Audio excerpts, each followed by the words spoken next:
Hello guys, welcome back to my YouTube channel SKM study a way of success. मैं हूं आपका educator Shivam Mishra. आपका स्वागत करते हैं आपके अपने यूट्यूब चैनल SKM स्टडी पर। और यहां पे लेके आए हम कक्षा 10वीं हिंदी का पिछले साल का पेपर।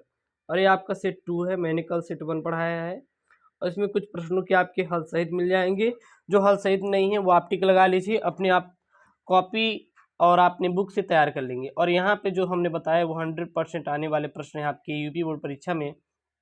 और यहाँ पे बहुत ही VVI वाले क्वेश्चन है, इंपॉर्टेंट क्वेश्चन है, इसलिए आप इसको तैयार कर लीजिए। 24 मार्च को इससे बाहर आएगा ही नहीं, ठीक है ना। तो यहाँ पे जो आपको 15 मिनट का समय दिया जाएगा। सबसे पहले आपको प्रश्न पत्र को पढ़ने के लिए आप 15 मिनट तक आप अपने प्रश्न पत्र को पढ़िए, ठीक है ना। तो सबसे पहले यहाँ पे एक सवाल दिया है इन्होंने, क्या दिया है प्रश्न, निम्नलिखित कथनों में से एक कथन सही है उसे पहचान कर लिखिए। यानी कि यहाँ पे 4 ऑप्शन दिए गए हैं, इसमें से जो सही वाला ऑप्शन है उसको आपको लिखना रहेगा। क्या है? ध्रुव स्वामिनी नाटक के लेखक राम कुमार वर्मा जी हैं। जो ध्रुव स्वामिनी नाटक के लेखक कौन है? राम कुमार वर्मा जी हैं। अगला है यहाँ पे, क्या भूलूं क्या याद करूं उपन्यास विधा की रचना है। गोदान के लेखक प्रेमचंद्र है और मित्रता निबंध के लेखक डॉक्टर श्याम सुंदर दास हैं। तो उसमें से एक जो कथन सही उसे लिखना है। इसमें एक राइट आंसर क्या हो जाएगा? गोदान के लेखक प्रेमचंद्र हैं। गोदान के लेखक क्या हैं? प्रेमचंद्र हैं। पहला वाला भी गलत है, ध्रुव स्वामिनी नाटक के लेखक डॉक्टर राम कुमार वर्मा नहीं है। दूसरा भी गलत है, क्या भूलूं क्या याद करूं उपन्यास विधा की रचना नहीं है। और चौथा भी क्या है? गलत है, मित्रता निबंध के लेखक श्याम सुंदर दास हैं। राइट आंसर क्या हो जाएगा? तीसरा होगा, गोदान के लेखक प्रेमचंद्र हैं। क्लियर है। अगला यहाँ पे प्रश्न है दूसरा, क्या प्रश्न है यहाँ पे, निम्नलिखित कृतियों में से एक कृति के लेखक का नाम लिखिए। कलम का सिपाही, कलम के सिपाही की कृति के लेखक कौन है? अमृत राय है। याद रखना, कलम का सिपाही कृति के लेखक का नाम क्या है? अमृत राय है। कलम के सिपाही कृति के लेखक का नाम क्या है? अमृत राय है। कंकाल, कंकाल के कौन है? जयशंकर प्रसाद हैं। कंकाल के कौन है? तो कंकाल जो कृति है, कंकाल जो कृति है इसके जो लेखक हैं कौन है? जयशंकर प्रसाद हैं। जयशंकर प्रसाद जी हैं, याद रखना। कंकाल कृति के लेखक कौन है? जयशंकर प्रसाद हैं। अगला यहाँ पे ठूठा आम, ठूठा आम, ठूठा आम के कौन है? भगवत शरण उपाध्याय, जो कि काफ़ी इंपॉर्टेंट है आपके बोर्ड परीक्षा के लिए। 24 मार्च को इससे बाहर आएगा नहीं, इसलिए आप इसको तैयार कर लीजिए। जी हाँ, एक दिन में, बचे हुए एक दिन में 70 में 70 स्कोर कराने की हम लोग गारंटी लेते हैं, ठीक है ना। अगला प्रश्न यहाँ पे, भारतीय शिक्षा, भारतीय शिक्षा जो कृति है, भारतीय शिक्षा क्या आपकी कृति है, इसके लेखक कौन है? डॉक्टर राजेंद्र प्रसाद हैं। भारतीय शिक्षा कृति के लेखक कौन है? डॉक्टर राजेंद्र प्रसाद जी हैं। अगला यहाँ पे है, रस मीमांसा कृति के लेखक कौन है? तो रस मीमांसा कृति के लेखक जो हैं आचार्य रामचंद्र शुक्ल हैं। रस मीमांसा कृति के लेखक कौन है? आचार्य रामचंद्र शुक्ल हैं, जो कि काफ़ी इंपॉर्टेंट है आपके यूपी बोर्ड एग्जाम 2022 के लिए। और इससे बाहर आपका एक भी प्रश्न आएगा नहीं।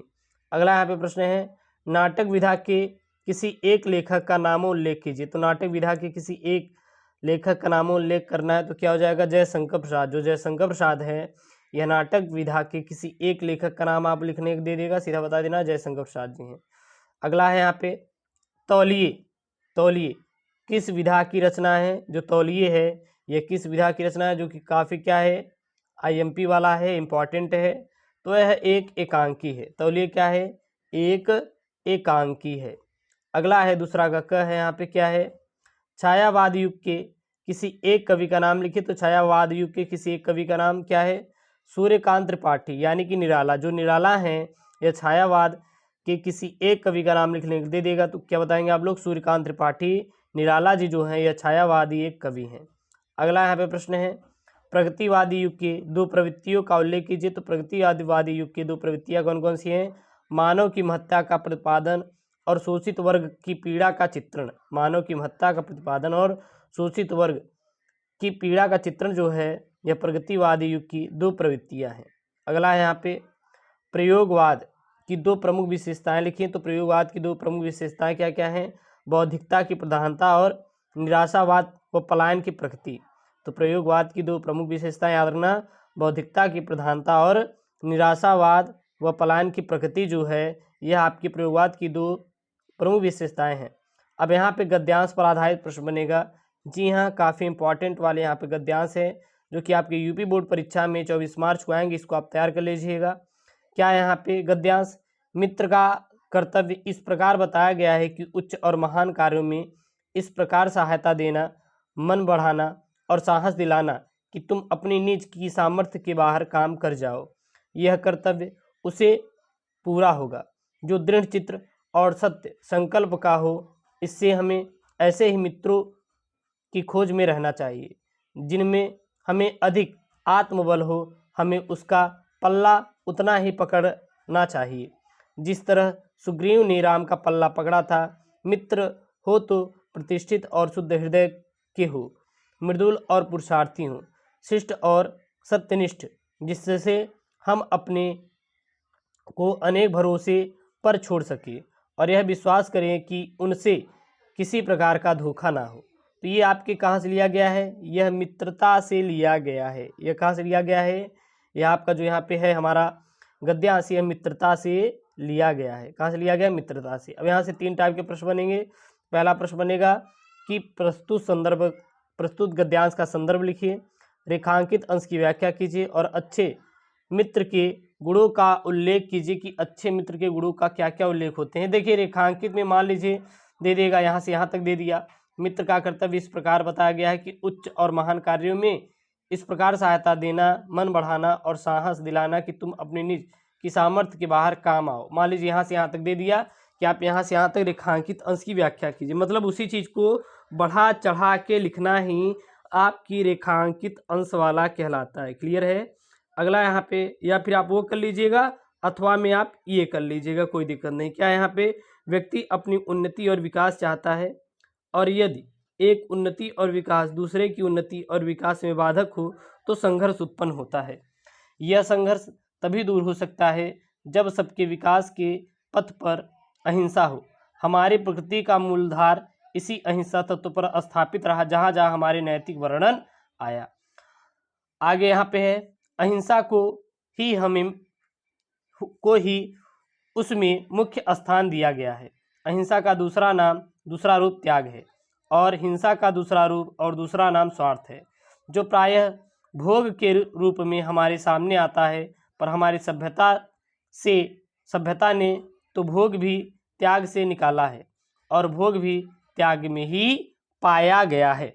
यह प्यारे बच्चों काफ़ी इंपॉर्टेंट है, आपके 24 मार्च पेपर में ही आएगा, इसलिए आज का अंतिम दिन है और अंतिम दिन में आपको 70 में 70 बिल्कुल तैयार कर लेना है। एक भी आपको प्रश्न छोड़ने की जरूरत नहीं है। 3 टाइप के प्रश्न हैं यहाँ पे बनेंगे। उपयुक्त गद्यांश का संदर्भ लिखिए, रेखांकित अंश की व्याख्या कीजिए और लेखक के अनुसार संस्कृत का मूलधार क्या चाहिए। अगला है यहाँ पे अब पद्यांश पर आधारित प्रश्न है। यहाँ पे मैंने 2 पद्यांश लिया है, इसको आप पढ़ लीजिएगा, काफ़ी इंपॉर्टेंट है। पहला क्या है? उधव मन न भय 10-20, एक हूतो सो गौ श्याम संग को अवराधे ईस। इंद्र शिथिल भय केशव बिनु ज्यों देह बिनु शीस। आशा लाग रहित तन स्वाहा जिमहि कोटि बरीस। तुम तो सखा श्याम सुंदर के सकल जोग के ईस। सुर हमरे नंद नंदन बिनु और नहीं जगदीश।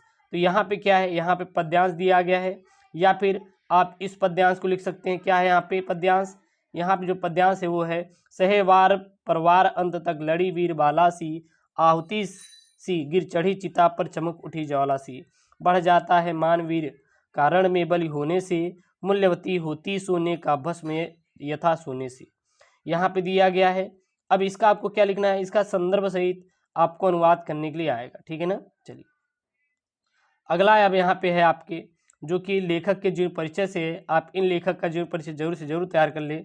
डॉक्टर भगवत शरण उपाध्याय, डॉक्टर राजेंद्र प्रसाद और जयशंकर प्रसाद, और ये सब जितने भी आपके हैं जीवन परिचय आपके लेखक वाले, यह काफ़ी इंपॉर्टेंट है और इससे बाहर एक भी आएगा नहीं। ये सोच रहे हैं कि इससे बाहर एक भी आएगा, तो इससे बाहर एक भी आने वाला प्रश्न नहीं है। और इन लेखक का जीवन परिचय आपको जरूर से जरूर तैयार कर लीजिएगा, जो कि 24 मार्च पेपर में आपके जाएंगे। तो इसलिए आप अभी आपके पास टाइम है, इस जीवन परिचय को आप जरूर से जरूर तैयार कर लें। अगला है यहाँ पे, निम्नलिखित कवियों में से एक कवि का जीवन परिचय दीजिए और उनकी किसी एक रचना लिखिए। सूरदास, बिहारी लाल, महादेवी वर्मा। तो यहाँ पे 3 हमारे क्या हैं, कवि हैं, और उनका जीवन परिचय देते हुए क्या लिखना है, उनकी प्रमुख रचनाओं का उल्लेख करना है। अगला है यहाँ पे आपका संस्कृत से, संस्कृत का संदर्भ सहित हिंदी अनुवाद। तो ये आप संस्कृत वाला तैयार कर लेंगे। अस्माक संस्कृतः से लेके आप दृढ़ता चेत तक, और या फिर आप इसको तैयार कर लीजिएगा अपदो से पंडितः तक। तो यहाँ पे आपको संदर्भ लिख के इसका हिंदी अनुवाद करना रहेगा, जो काफ़ी इंपॉर्टेंट है। या फिर आप इसका आप श्लोक कर दीजिएगा या फिर इसका गद्यांश कर दीजिएगा, दोनों में से एक कर देंगे तो आपको नंबर मिल जाएगा, ठीक है ना। अगला है यहाँ पे अपनी पाठ्य पुस्तक में से कंठस्थ कोई एक श्लोक लिखो जो प्रश्न पत्र में ना आया है। जो आपके प्रश्न पत्र में नहीं आया है वहाँ का एक श्लोक उठा के आप याद कर लीजिएगा। तो आपको एक श्लोक जरूर से जरूर पता होना चाहिए। अगला है यहाँ पे निम्नलिखित प्रश्नों में से किन्हीं 2 प्रश्नों के उत्तर दीजिए। संस्कृति शब्द से की तात्पर्यम अस्ति, यानी कि इसका आपको उत्तर देना है। और यहाँ पे 4 हैं, 4 दिया है यहाँ पे संस्कृत में, और इसके संस्कृत में ही आपको उत्तर लिखना है। अगला है करुण रस, करुण रस और हास्य रस की परिभाषा सहित आपको उत्तर लिखना है। अगला आपके उपमा अलंकार, उत्प्रेक्षा अलंकार की परिभाषा और उदाहरण दीजिए। साथ ही साथ दे देगा छंद अथवा रोला छंद का लक्षण लिखिए। फिर यहाँ पे बनेगा आपका निम्नलिखित उपसर्गों में से किन्हीं 3 के प्रयोग में एक एक शब्द लिखिए। जैसे अधिकार, मतलब अधि आएगा, उपसर्ग है अधि, और अधि के 3 क्या आपके हो जाएंगे, जैसे अधिकार। हाँ, अधि का क्या हो जाएगा, अधिकार। निर का क्या हो जाएगा, निर्बल। निर का क्या हो जाएगा, निर्बल। देखिए यहाँ पे आपको जोड़ने बता रहे हैं, जैसे कि दिया अधि, क्या दिया, अधि। तो ऐसा कौन सा शब्द है जो कि अधि से शुरू हो रहा है, तो आप सीधा बोलेंगे कि सर अधिकार है। क्या है, अधिकार है। तो ये किससे शुरू हो रहा है, अधि से शुरू हो रहा है। निर यानी निर्बल। अब मतलब क्या होता है, अपमान होता है। अब मतलब क्या होता है, अपमान होता है। परि का क्या हो जाएगा, परिवार हो जाएगा। अनु का क्या हो जाएगा, अनुसरण हो जाएगा। अनु का क्या हो जाएगा, अनुसरण हो जाएगा। अगला है यहाँ पे निम्नलिखित में से 2 प्रत्ययों का प्रयोग करके एक एक शब्द बनाइए। हट का क्या होता है, आहट। हट का क्या होता है, आहट। अब यहाँ पे जो प्रत्यय आता है वो लास्ट में जुड़ता है, जैसे हट, आहट। पन लास्ट में देखिए, बचपन आया है ना, लास्ट में जुड़ेगा। तो का क्या हो जाएगा, गुरुत्व हो जाएगा। आई का क्या हो जाएगा, लिखाई, कमाई, पढ़ाई। जैसे लिखाई भी आ गया, क्या गया, लिखाई। तो यहाँ पे आई है कि जुड़ी नहीं, आ की मात्रा आई, तो लिखाई। अगला यहाँ पे समास विग्रह दीजिए तथा समास का नाम बताए। जैसे राधा कृष्ण, राधा कृष्ण के क्या हो जाएगा, राधा और कृष्ण जिसमें द्वंद्व समास है। राधा और कृष्ण जिसमें क्या है, द्वंद्व समास है। 70 में 70 आपको स्कोर करना है, तो बिल्कुल इस पेपर को आपको कंप्लीट करके जाना है। आना जाना क्या हो जाएगा, आना और जाना जिसमें क्या है, द्वंद्व समास है। त्रिवेणी का क्या हो जाएगा, 3 वेड़ियों का समूह जिसमें द्विगु समास है। 3 वेड़ियों का समूह जिसमें क्या है आपका, द्विगु समास है। क्लियर है। अगला यहाँ पे किन्हीं दो शब्दों के तत्सम रूप लिखिए। जैसे चैत, चैत का क्या हो जाएगा, चैत्र हो जाएगा। चैत का क्या हो जाएगा, चैत्र हो जाएगा। छाता का क्या हो जाएगा, छत्र हो जाएगा। जेठ का क्या होगा, ज्येष्ठ हो जाएगा। जेठ का क्या होगा, ज्येष्ठ हो जाएगा। कपड़ा का क्या हो जाएगा, करपट हो जाएगा। कपड़ा क्या हो जाएगा, करपट हो जाएगा। अगला है यहाँ पे किन्हीं 2 शब्दों के दो पर्यायवाची शब्द लिखिए। आकाश क्या हो जाएगा, अंबर, नभ हो जाएगा। आकाश क्या हो जाएगा, अंबर और नभ हो जाएगा। दिन का क्या हो जाएगा, दीवा, वासर हो जाएगा। बादल का क्या हो जाएगा, बादल का आपका मेघ हो जाएगा, अम्बुद हो जाएगा। ब्रह्मा क्या हो जाएगा, प्रजाति और अड़ हो जाएगा।